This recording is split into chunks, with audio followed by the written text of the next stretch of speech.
Hi hello friends, welcome back. Premam സീരീസിന്റെ എല്ലാ എപ്പിസോഡും ഞാൻ ഈ ഒരു ചാനലിൽ അപ്ലോഡ് ചെയ്യാറുണ്ട്. അപ്പോൾ നിങ്ങൾക്ക് ഈ ഒരു ചാനൽ ഇഷ്ടമാവുകയാണെങ്കിൽ സബ്സ്ക്രൈബ് ചെയ്യാനും സപ്പോർട്ട് ചെയ്യാനൊന്നും മറക്കല്ലേ കേട്ടോ. ഡാഡി മമ്മിയെ വിവാഹം കഴിക്കണം. അങ്ങനെ പല തവണ രാത്രിയിൽ അശ്വിന്റെ മനസ്സിലേക്ക് അവന്റെ അമ്മയുടെ മുഖം കടന്നു വന്നു.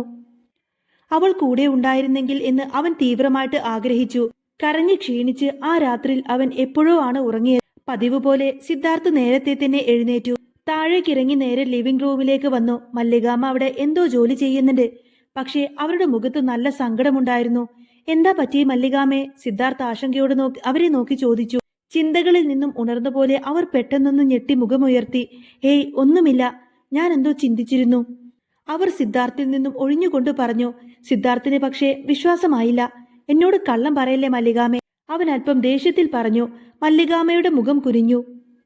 അത് പിന്നെ മോനെ, ഞാൻ ചോദിക്കുന്നത് കേട്ടിട്ട് എന്നോട് ദേഷ്യം തോന്നല്ലേ? മോൻ ശരിക്കും ലാവണ്യെ വിവാഹം കഴിക്കാൻ പോവാണോ?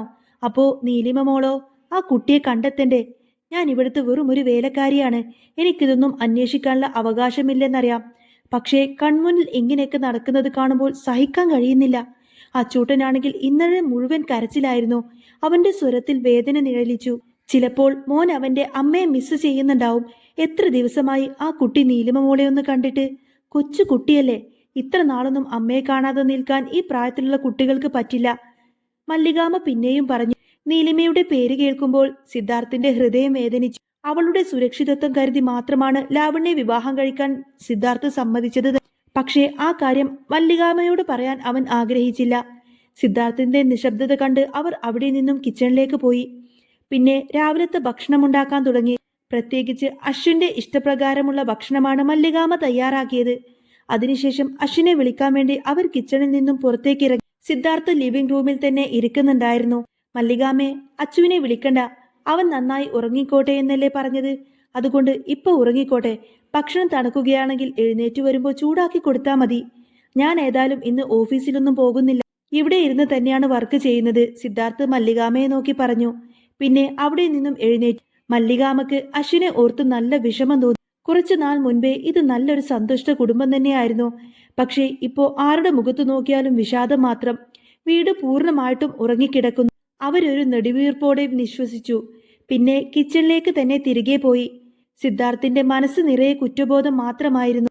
താൻ നല്ലൊരു അച്ഛനല്ലെന്ന് അവന് സ്വയം തോന്നി. കഴിവും ശക്തിയും ബുദ്ധിയും പണവും എല്ലാം ഉണ്ട്. എന്നിട്ടും ഇപ്പോഴത്തെ ജീവിതം എത്രമാത്രം നിസ്സഹായത നിറഞ്ഞതാണ്. അവൻ അശ്വിന്റെ മുറിയിലേക്ക് നോക്കി. അവൻ നല്ല ഉറക്കത്തിലാണ്. സിദ്ധാർത്ഥ് അവന്റെ അരികിൽ പോയിരുന്നു. എന്നിട്ട് ആ മനോഹരമായ കുഞ്ഞു മുഖം നിരീക്ഷിച്ചു. ഇടയ്ക്ക് അശ്വിന്റെ മുഖം ചുളിയുന്നത് അവൻ കണ്ടു. അശ്വിൻ ഏതോ ദുസ്വപ്നം കാണുകയാണെന്ന് സിദ്ധാർത്ഥിന് തോന്നി. അധികം വൈകാതെ തന്നെ അവൻ ഞെട്ടി ഉണർന്നു. താനിപ്പോ എവിടെയാണെന്ന് അറിയാത്തതുപോലെ അവൻ അന്താളിച്ചു. അപ്പോഴാണ് സിദ്ധാർത്ഥിനെ അവൻ കണ്ടത്. അവൻ ഭയത്തോടെ പിന്നിലേക്ക് മാറി. അവൻ ഭീകരമായ എന്തോ സ്വപ്നം കണ്ടിരിക്കും. അവൻ കുഞ്ഞിനെ ചേർത്ത് പിടിച്ചുകൊണ്ട് ആശ്വസിപ്പിച്ചു. വൈകാതെ അശ്വിൻ ശാന്തനായി. ഡാഡി, ഡാഡി എന്താ ഇവിടെ? അശ്വിൻ സംശയത്തോടെ ചോദിച്ചു. അതോ മോനെ, മല്ലികാമ്മ അടിപൊളി ഫുഡ് ഉണ്ടാക്കി വെച്ചിട്ടുണ്ട്. എന്ത് ടേസ്റ്റാന്നറിയോ? നീ കഴിച്ചില്ലല്ലോ. നീ അത് കഴിച്ചില്ലല്ലോ എന്നോർത്ത് നിന്നെ വിളിക്കാൻ വന്നത്. അല്ലെങ്കിൽ പിന്നെ ഞാൻ തന്നെ അത് മുഴുവനായിട്ട് അങ്ങ് കഴിച്ചു തീർത്തേനെ. അത്രമാത്രം ടേസ്റ്റാണ്. സിദ്ധാർത്ഥ് മൃദുവായി പറഞ്ഞു. ശരിക്കും? എന്നാ ഞാൻ പോയി വേഗം കഴിക്കട്ടെ ഡാഡി. അച്ചു അതും പറഞ്ഞുകൊണ്ട് ഒപ്പം ഫ്രഷ് ആവാൻ നേരെ ബാത്റൂമിലേക്ക് കയറി. സിദ്ധാർത്ഥ് ഒരു നിമിഷം കൂടി അവിടെ ഇരുന്നു. പിന്നെ നേരെ സ്റ്റഡി റൂമിലേക്ക് പോയി. ഓഫീസിലെ ടാസ്ക് എല്ലാം ചെയ്തു തീർക്കേണ്ട ജോലിയിൽ മുഴുകി. ആ സമയത്താണ് മനീഷ് തിടുക്കത്തോടെ അങ്ങോട്ടേക്ക് കയറി വന്നത്. ബോസ്, ഒരു ന്യൂസ് ഉണ്ട്. അവൻ വെപ്രാളത്തോടെ സിദ്ധാർത്ഥിനെ നോക്കി പറഞ്ഞു. എന്താ? മുഖം ഉയർത്താതെ തന്നെ അവൻ ഗൗരവത്തോടെ ചോദിച്ചു. നീലിമ മാഡത്തെ പറ്റിച്ച് ഒരു ന്യൂസ് കിട്ടിയിട്ടുണ്ട്. മാഡം മരിച്ചിട്ടില്ല, സുരക്ഷിതമായിരിക്കുന്നു. മനീഷ് സന്തോഷത്തോടെ പറഞ്ഞു. സിദ്ധാർത്ഥിനെ ഒരു നിമിഷം തന്റെ ഹൃദയമിടിപ്പ് നിന്നതുപോലെ തോന്നി. അവന്റെ ശരീരം വിറച്ചു. മുഖത്ത് രക്തം ഇരിച്ചു കയറിയതുപോലെ തോന്നി. സിദ്ധാർത്ഥിന്റെ കണ്ണുകളിൽ നേരിയ നനവ് പടർന്നു. Are you sure? സിദ്ധാർത്ഥ് അവന്റെ സന്തോഷം അടക്കാൻ കഴിയാതെ ചോദിച്ചു. യെസ് ബോസ്, നമ്മളറിഞ്ഞ ഭാഗത്ത് തന്നെയായിരുന്നു മാഡം വീണത്. പക്ഷേ നമുക്ക് മുൻപേ ഒരു ഫാമിലി ആ മാഡത്തെ കണ്ടെത്തിയിരുന്നു. ഇത്രയും ദിവസം മാഡം അവരുടെ കൂടെയായിരുന്നു. മാഡം പൂർണ്ണ ആരോഗ്യവതിയായിരിക്കുന്നു എന്നാണ് അറിയാൻ കഴിഞ്ഞത്. മനീഷിന്റെ സ്വരത്തിൽ ആവേശം നിറഞ്ഞു. സിദ്ധാർത്ഥ് ശ്വാസമൊന്ന് പുറത്തേക്ക് ഊതിവിട്ടു. നമുക്ക് മാഡത്തിന്റെ അരികിലേക്ക് എപ്പോ പോവാൻ കഴിയും? ബോസ് പറഞ്ഞാൽ നമുക്ക് അതിനുള്ള അറേഞ്ച്മെന്റ് ചെയ്യാം, മനീഷ് ചോദിച്ചു. വൈകുന്നേരം എന്തിനെ, ഇപ്പൊ തന്നെ പോകാമെന്നും പറഞ്ഞുകൊണ്ട് തന്നെ സിദ്ധാർത്ഥ് അവിടെ നിന്നും എഴുന്നേറ്റു. സിദ്ധാർത്ഥ് കോട്ടും ധരിച്ച് നേരെ പുറത്തേക്ക് നടന്നു. ആ സമയത്താണ് മനീഷിന്റെ ഫോൺ റിങ് ചെയ്തത്. അവൻ തിടുക്കത്തിൽ ആ കോൾ അറ്റൻഡ് ചെയ്തു. മറുപുറത്തുനിന്നുള്ള വാർത്ത കേട്ട് അവന്റെ മുഖത്ത് ഭയം നിറഞ്ഞു. അതുവരെ ഉണ്ടായിരുന്ന സന്തോഷം പൂർണ്ണമായും അവനിൽ നിന്നും വിട്ടുമാറി. അതെങ്ങനെ? മനീഷ് നിരാശയോടെ ചോദിച്ചു. ഒപ്പം വേഗം സിദ്ധാർത്ഥിന്റെ പിന്നാലെ പാഞ്ഞു. ദയനീയമായി അവൻ സിദ്ധാർത്ഥിനെ പിന്നിൽ നിന്നും വിളിച്ചു. അവൻ സംശയത്തോടെ പിന്തിരിഞ്ഞു നോക്കി. അപ്പോഴേക്കും മനീഷിന്റെ തല കുനിഞ്ഞിരുന്നു. ഇനി അങ്ങോട്ടേക്ക് പോയിട്ട് കാര്യമില്ല, മനീഷ് പറഞ്ഞു. സിദ്ധാർത്ഥിന്റെ മുഖം സംശയം കൊണ്ട് ചുളിഞ്ഞു. What you mean? സിദ്ധാർത്ഥ് ചോദിച്ചു. അവന്റെ സ്വരം തണുത്ത ശീതക്കാറ്റ് പോലെയാണ് മനീഷിന് തോന്നിയത്. അവന്റെ മനസ്സ് തണുത്തുറഞ്ഞു. ഡാർക്ക് നെറ്റിൽ നിന്നുള്ള ആൾക്കാരാണ് എന്നെ ഇപ്പോൾ വിളിച്ചത്. നീലിമ മാഡം ആ കോട്ടേജിൽ നിന്ന് പോയി. മാഡം ഇപ്പോ എവിടെയാണെന്നുള്ള കാര്യം അവർക്ക് ട്രേസ് ചെയ്യാൻ കഴിഞ്ഞിട്ടില്ല. അവൻ നിരാശയോടെ പേടിയോടെ കൂടെ പറഞ്ഞു. സിദ്ധാർത്ഥ് അപ്പോഴേക്കും ദേഷ്യം കൊണ്ട് തന്നെ മുഷ്ടി ചുരുട്ടി. ദേഷ്യം കൊണ്ട് തന്നെ സിദ്ധാർത്ഥിന്റെ ശരീരം വിറച്ചു. അതിനർത്ഥം ഡാർക്ക് നെറ്റിലെ ആൾക്കാരെ കൊണ്ട് വല്ല പ്രയോജനവും ഇല്ലാന്നല്ല. ഏറ്റവും നേരത്തെ കണ്ടെത്തിയത് അവരല്ലേ? എന്നിട്ടും ഒറ്റ ദിവസം കൊണ്ട് നീലിമ എവിടേക്കാണ് പോയതെന്ന് അവർക്കെന്താ മനസ്സിലായില്ലേ? സിദ്ധാർത്ഥ് ഉറക്കെ ആക്രോശിച്ചു. നീലിമയെ കിട്ടിയെന്ന് വിചാരിച്ചിടത്തു നിന്നാണ് അവളെ വീണ്ടും നഷ്ടമായിരിക്കുന്നത്. അതുകൊണ്ട് തന്നെയാണ് സിദ്ധാർത്ഥ് ദേഷ്യപ്പെട്ടത് എന്ന കാര്യം മനീഷിനറിയാം. പക്ഷേ മനീഷിന് ഡാർക്ക് നെറ്റിൽ നല്ല വിശ്വാസമാണ്. അവർ ഇന്നുവരെ ഏറ്റെടുത്ത ജോലികളിൽ ഒന്നും പരാജയപ്പെട്ടിട്ടില്ല. മനീഷ് പറയുന്നത്, ബോസ്, ഇതൊരിക്കലും അവരുടെ മിസ്റ്റേക്ക് ആണെന്നൊന്നും തോന്നുന്നില്ല. മറ്റെന്തോ സംഭവിച്ചിരിക്കും. ഡാർക്ക് നെറ്റിൽ എനിക്കറിയാവുന്ന ആളുകൾ നല്ല എക്സ്പീരിയൻസ് ഉള്ള വ്യക്തികൾ തന്നെയാണ്, മനീഷ് ഉറപ്പിച്ചു പറഞ്ഞു. ഓ, അതുകൊണ്ടായിരിക്കില്ലേ അവസാന നിമിഷം ഇത്രയും വലിയൊരു ട്വിസ്റ്റ് സംഭവിച്ചത്? സിദ്ധാർത്ഥ് പരിഹസിച്ചു. ഇങ്ങനെയാണ് അവരുടെ അന്വേഷണ രീതിയെങ്കിൽ ബുദ്ധിമുട്ടാണ്, സിദ്ധാർത്ഥ് ഗൗരവത്തോടെ പറഞ്ഞു. ബോസ്, അവർക്കൊരവസരം കൂടി കൊടുക്കണം. അവർ നമ്മുടെ കൂടെ ഉള്ളത് കൊണ്ട് മാത്രമാണ് നീലിമ മാഡത്തെ പറ്റിയുള്ള ന്യൂസ് പെട്ടെന്നറിയാൻ ലഭിച്ചത്. പക്ഷേ ഇടയിൽ വെച്ച് എന്തോ സംഭവിച്ചു പോയി. വൈകാതെ തന്നെ അവർ മാഡത്തിനെ കണ്ടെത്തും, എനിക്കുറപ്പുണ്ട്, മനീഷ് തിടുക്കത്തിൽ പറഞ്ഞു. സിദ്ധാർത്ഥിന്റെ മുഖത്തുള്ള പരിഹാസഭാവം അപ്പോഴും മാറിയിട്ടില്ല. സത്യത്തിൽ ഒരല്പം മുൻപേ അവൻ അത്രമാത്രം സന്തോഷവാനായിരുന്നു. അതാണ് ഒറ്റ നിമിഷം കൊണ്ട് ഇല്ലാതായത്. ഇത്രയും കാലം ഒന്നിനെയും ഭയപ്പെടാത്തവനായിരുന്നു സിദ്ധാർത്ഥ്. ഈ ലോകം തന്നെ തന്റെ വിരൽത്തുമ്പിൽ കറക്കാൻ മാത്രം ആത്മവിശ്വാസം നിറഞ്ഞവൻ. ആരെയും തന്റെ കാൽച്ചുവട്ടിൽ നിർത്താം എന്നവൻ വിശ്വസിച്ചിരുന്നു. പക്ഷേ നീലിമ തന്റെ ജീവിതത്തിലേക്ക് വന്നതിന് ശേഷം എല്ലാം മാറി മറിഞ്ഞു. അവൾ അവന്റെ ബലഹീനതയായി മാറി. ഇത്രയും നിസ്സഹായനായ തളർന്നുപോയ സിദ്ധാർത്ഥിനെ മുൻപൊന്നും ആരും കണ്ടുകാണില്ല. മനീഷിന് പോലും ആ യാഥാർത്ഥ്യം മനസ്സിലായി. തന്റെ ബോസിനെ ഓർത്ത് അവൻ ശരിക്കും സങ്കടം തോന്നിയിരുന്നു. കുറച്ചു നേരം കൂടി സിദ്ധാർത്ഥ് അങ്ങനെ തന്നെ നിന്നു. പിന്നെ നിരാശയോടെ അകത്തേക്ക് കയറിപ്പോയി. മനീഷിന് സ്വയം പരാജയപ്പെട്ടതുപോലെ തോന്നി. നീലിമയെ കണ്ടെത്താൻ കൂടുതൽ ആളെ ഇറക്കണം. അതിനു മാത്രമേ ഇപ്പോൾ അവനും സാധിക്കുമായിരുന്നുള്ളൂ. ഇതേ സമയത്തിന് അശ്വിൻ മുകളിലത്തെ നിലയിൽ തനിച്ചായിരുന്നു. അവന്റെ കുഞ്ഞു മനസ്സ് അവന്റെ അമ്മയെ ചുറ്റിപ്പറ്റി കറങ്ങി നടന്നു. ഇടയ്ക്ക് താഴെ നിന്നും സിദ്ധാർത്ഥിന്റെ ദേഷ്യം നിറഞ്ഞ സംസാരം അവനും കേട്ടിരുന്നു. അവൻ ജനൽ വഴി താഴേക്ക് നോക്കി. സിദ്ധാർത്ഥിന്റെ മുഖത്ത് ദുഃഖം നിഴലിച്ചിരിക്കുന്നത് അവൻ കണ്ടു. സത്യത്തിൽ ഇയാൾ ആരാണ്? ഡാഡിയാണെങ്കിൽ പിന്നെ എന്തിനാ എന്നോട് കള്ളം പറഞ്ഞത്? എന്തുകൊണ്ടായിരിക്കും ഇയാൾ എന്നോട് ഇത്രമാത്രം സ്നേഹം കാണിക്കുന്നത്? അതിന് പിന്നിൽ മറ്റെന്തെങ്കിലും ഉദ്ദേശം കാണുമോ? അശ്വിന്റെ മനസ്സ് ഒരുപാട് ചോദ്യങ്ങളാൽ നിറഞ്ഞു. ഒന്നിനും അവന് ഉത്തരം ലഭിച്ചില്ല. സിദ്ധാർത്ഥിനെ അശ്വിൻ ഇപ്പോൾ നല്ല ഭയമാണ്. വെറുതെ ഇരിക്കുന്നത് കണ്ടാൽ ചീത്ത പറയുമോ എന്നവൻ പേടിച്ചു. അവൻ വേഗത്തിൽ കട്ടിലിൽ പോയിരുന്നു. ഒപ്പം ഒരു പ്ലേ ബുക്ക് എടുത്ത് വായിക്കാൻ തുടങ്ങി. ഉറപ്പായും സിദ്ധാർത്ഥ റൂമിലേക്ക് വരുമെന്ന് അവൻ പ്രതീക്ഷിച്ചിരുന്നു. വിചാരിച്ചതുപോലെ വൈകാതെ തന്നെ വാതിലിനപ്പുറം സിദ്ധാർത്ഥിന്റെ നിഴലനക്കം അവൻ ശ്രദ്ധിച്ചു. അവൻ വാതിൽ തുറക്കാൻ ശ്രമിക്കുകയാണ്. അശ്വിൻ സ്വയം സമാധാനിപ്പിച്ചു. പിന്നെ ദീർഘമായി പലവട്ടം നിശ്വസിച്ചു. അത് കഴിഞ്ഞ് എഴുന്നേറ്റ് പോയി ഡോറ് തുറന്നു.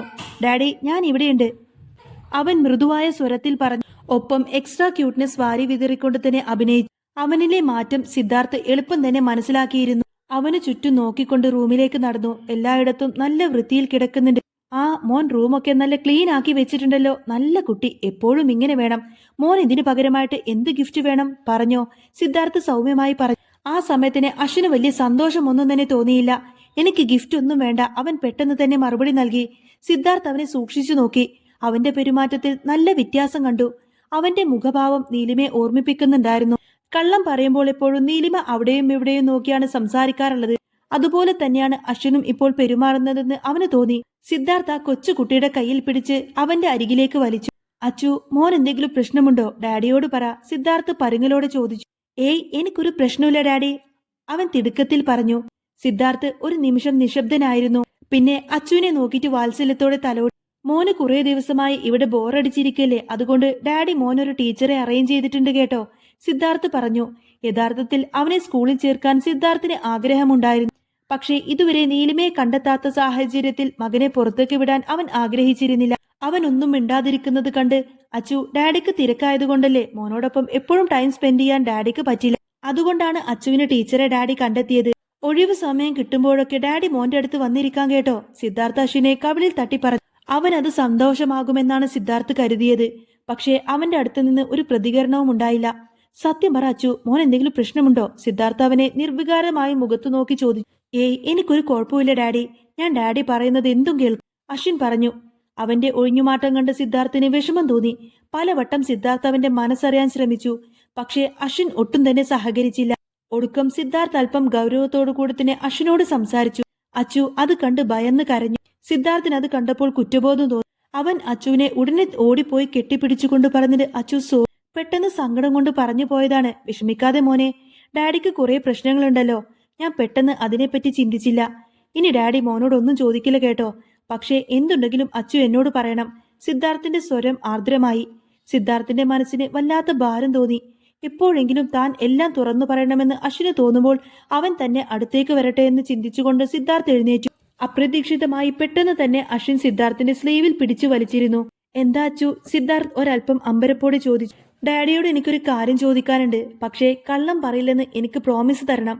അശ്വിൻ ഒരു ഉറച്ച തീരുമാനമെടുത്തതുപോലെ ചോദിച്ചു. അച്ചുവിനോട് സത്യം മാത്രമേ പറയൂ, പ്രോമിസ് എന്ന് സിദ്ധാർത്ഥ് ഗൗരവത്തോടുകൂടെ മറുപടി നൽകി. നിങ്ങൾ എന്റെ ഡാഡിയാണെന്ന് പറഞ്ഞല്ലോ, പക്ഷേ അമ്മ എന്താ എന്നോടൊന്നും പറയാത്തത്? ശരിക്കും ഡാഡിക്ക് അമ്മയെ ഇഷ്ടമാണ്? അശ്വിൻ തന്റെ വിരൽ കടിച്ചുകൊണ്ട് സംശയത്തോടെ ചോദിച്ചു. സിദ്ധാർത്ഥ് പറയുന്നത്, അച്ചു നിന്റെ ഓർമ്മ നഷ്ടപ്പെട്ടതുകൊണ്ട് മാത്രമാണ് ഈ ചോദ്യമെന്ന് ഡാഡിക്ക് മനസ്സിലായി. ഇങ്ങനെയുള്ള സിറ്റുവേഷനിൽ സംശയം സ്വാഭാവികമാണ്. നോക്കച്ചു, ഡാഡിക്ക് മോന്റെ അമ്മയെ ഒരുപാട് ഇഷ്ടമാണ്. ഞാൻ അവളെ കല്യാണം കഴിക്കാൻ ആഗ്രഹിക്കുന്നുണ്ട്. നീയും അവളും അടങ്ങുന്ന ഒരു കൊച്ചുകുട്ടി. അതിന്റെ നാഥൻ ഞാനാണ്. കുറെ ദിവസം കഴിഞ്ഞ് മോന് എല്ലാ കാര്യങ്ങളും ഓർമ്മ വരും. അപ്പ ഡാഡി പറഞ്ഞതൊക്കെ സത്യമാണെന്ന് മോന് മനസ്സിലായി. സിദ്ധാർത്ഥ് അങ്ങനെ സത്യസന്ധമായിട്ട് അച്ചുവിന് ഉത്തരം നൽകി. പക്ഷേ അശ്വിൻ അവന് വിശ്വാസമായില്ല. എന്റെ അമ്മയെ ഇഷ്ടമാണെന്ന് പറഞ്ഞല്ലോ, വിവാഹം കഴിക്കണമെന്നും പറഞ്ഞല്ലോ, പിന്നെന്തിനാ ഡാഡി വേറൊരു ആന്റിയെ കല്യാണം കഴിക്കുന്നേ? അവൻ പെട്ടെന്ന് സിദ്ധാർത്ഥിന്റെ നേരെ വിരൽ ചൂണ്ടിക്കൊണ്ട് ചോദിച്ചു. സിദ്ധാർത്ഥ് ഞെട്ടിപ്പോയി. അശ്വിന്റെ ഭാഗത്തു നിന്നും ഇങ്ങനൊരു ചോദ്യം അവൻ ഒട്ടും തന്നെ പ്രതീക്ഷിച്ചിരുന്നില്ല. ഇങ്ങനൊരു ചോദ്യം അവൻ ചോദിക്കുമ്പോൾ അവന്റെ ചോദ്യം കേട്ട് വന്ന മല്ലികാമ്മയുടെ അവസ്ഥയും സിദ്ധാർത്ഥിനോട് സമാനമായിരുന്നു. സിദ്ധാർത്ഥ് നേരെ മല്ലികാമ്മക്ക് നേരെ നോക്കി. പിന്നെ അവിടെ നിന്നും പോവാൻ മല്ലികാമ്മയോട് കണ്ണുകൊണ്ട് ആംഗ്യം കാണിച്ചു. അപ്പോൾ തന്നെ അവർ അവിടെ നിന്നും പോയി. സിദ്ധാർത്ഥിന്റെ നോട്ടം വീണ്ടും അശ്വിനിലേക്ക് തന്നെ എത്തി. സിദ്ധാർത്ഥിനിപ്പോൾ കാര്യങ്ങളെല്ലാം തന്നെ മനസ്സിലായിരിക്കുന്നു. താൻ മറ്റൊരു സ്ത്രീയെ വിവാഹം കഴിക്കാൻ പോകുന്നു എന്ന കാര്യം അശ്വിൻ അറിഞ്ഞിരിക്കും. ആ ഒരു വാർത്ത ഏതൊരു മകനാണെങ്കിലും അംഗീകരിക്കാൻ ബുദ്ധിമുട്ടുണ്ടാകും. ഇപ്പോൾ ഈ സംഭവിച്ചുകൊണ്ടിരിക്കുന്ന കാര്യങ്ങളെല്ലാം തന്നെ എങ്ങനെ താൻ അച്ചുവിനോട് പറഞ്ഞ് മനസ്സിലാക്കി കൊടുക്കും? അതൊന്നും പറഞ്ഞാലും മനസ്സിലാവാനുള്ള പ്രായം ഇതുവരെ അച്ചുവിനായിട്ടില്ലല്ലോ. സിദ്ധാർത്ഥ് തീർത്തും നിസ്സഹായതയോടുകൂടി തന്നെ അശ്വിന്റെ മുഖത്തേക്ക് വളരെയധികം ദയനീയമായി ഇങ്ങനെ നോക്കി നിൽക്കുന്നതും കാണിച്ചുകൊണ്ടാണ് ഇന്നത്തെ ഈ ഒരു എപ്പിസോഡ് പൂർണ്ണമാവുന്നത്. അപ്പോൾ നിങ്ങൾക്ക് ഈ ഒരു ചാനൽ ഇഷ്ടമാവുകയാണെങ്കിൽ എന്നും ഇതേപോലെ തന്നെ റിവ്യൂസൊക്കെ കേൾക്കാൻ താല്പര്യമുണ്ടെങ്കിൽ തീർച്ചയായിട്ടും നിങ്ങൾ എൻ്റെ ചാനൽ സബ്സ്ക്രൈബ് ചെയ്ത് സപ്പോർട്ട് ചെയ്യാൻ മറക്കല്ലേ.